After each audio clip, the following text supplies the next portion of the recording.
नमस्कार। आर्य प्रतिनिधि सभा हिमाचल प्रदेश के सभी माननीय सदस्यगण, माननीय अतिथिगण और सम्माननीय प्रतिभागियों, सोलन में आयोजित प्रांतीय आर्य महासम्मेलन के इस ऐतिहासिक अवसर पर मैं आप सभी आर्य समाज के सदस्यों को नमस्कार करता हूं और प्रतिभागियों को हार्दिक शुभकामनाएं देते हुए अत्यंत गौरवान्वित महसूस कर रहा हूं।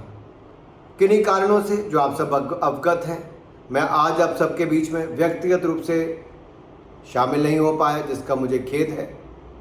आज जब हम महर्षि स्वामी दयानंद सरस्वती जी की 200वीं जयंती और आर्य समाज की स्थापना के 150वें वर्ष को मना रहे हैं, हम कृणवंतो विश्वमार्यम के सिद्धांतों, वैज्ञानिक ज्ञान, शिक्षा और सामाजिक सुधार के माध्यम से विश्व को उन्नत बनाने के प्रति अपनी प्रतिबद्धता पुनः दोहराते हैं।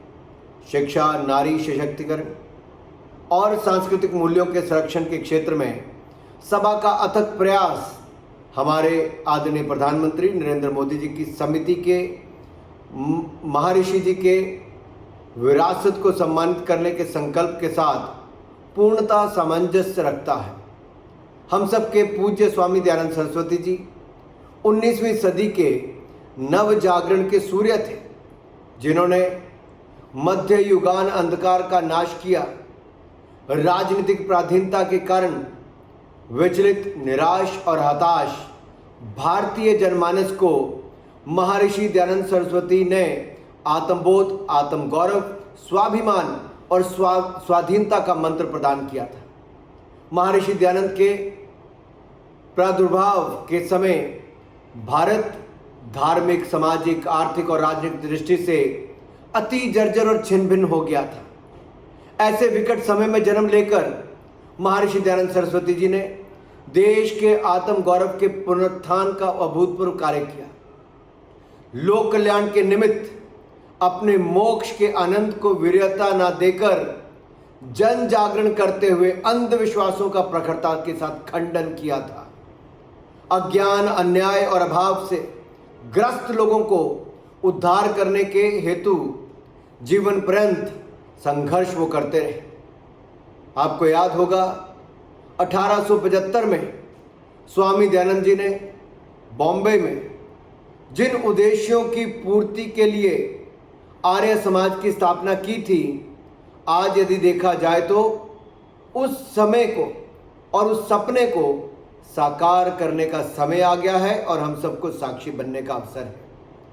स्वामी जी परम योगी, अद्वितीय ब्रह्मचारी और यशस्वी वक्ता थे।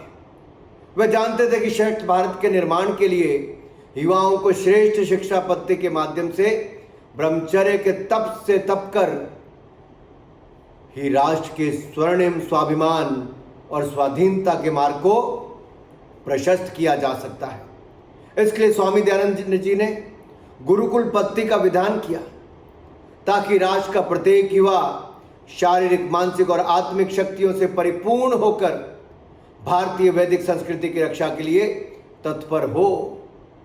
महर्षि स्वामी दयानंद सरस्वती जी के विचारों की इस धरोहर को आज डीएवी पब्लिक स्कूल आगे बढ़ाने का काम कर रहा है। डीएवी कॉलेज हो, अन्य ऐसी हमारी शैक्षिक संस्थाएं हो।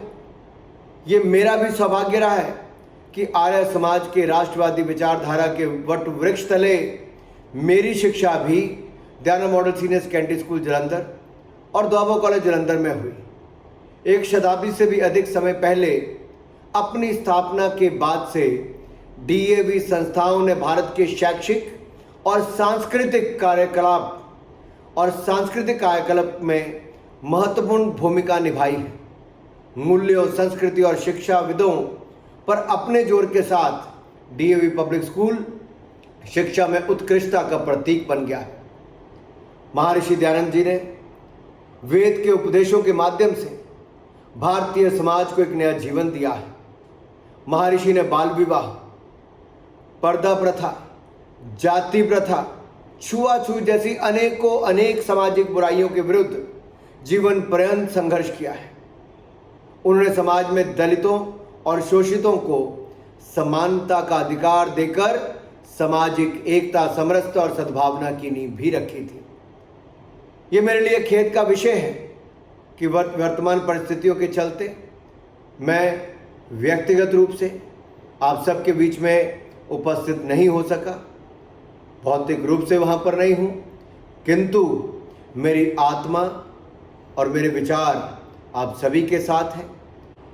मैं सभा से आग्रह करता हूँ कि वह स्वामी दयानंद जी के दृष्टिकोण के अनुरूप आधुनिकता और सनातन मूल्यों के बीच एक सेतु का ये पुनीत कार्य जारी रखें। ये सम्मेलन समाज के उत्थान के लिए सामूहिक प्रयासों की प्रेरणा बने और मुझे पूर्ण विश्वास है आप ये करेंगे। जय भारत, जय हिमाचल, जय आर्य समाज।